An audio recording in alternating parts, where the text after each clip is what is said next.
Spider lily అండి, white కలర్లో వస్తాయి ఫ్లవర్స్. ఈ మొక్క బంచెస్గా పోస్తుందండి పూలు. మా ఇంటి ముందు గార్డెన్లో పోస్తుందండి, బంచెస్గా పోస్తుంది. ఇక్కడ ఇంకా ఫ్లవరింగ్ రాలేదు. ఈ మొక్కకు కూడా ఇస్తున్నాను కంపోస్ట్.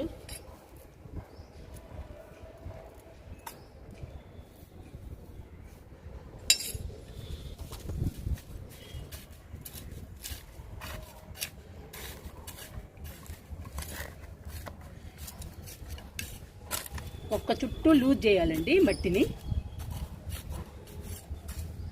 ఇట్లా లూజ్ చేశాక ప్రతి మొక్కకి వాటర్ ఇవ్వాలండి. కంపోస్ట్ ఇచ్చిన ప్రతి మొక్కకి.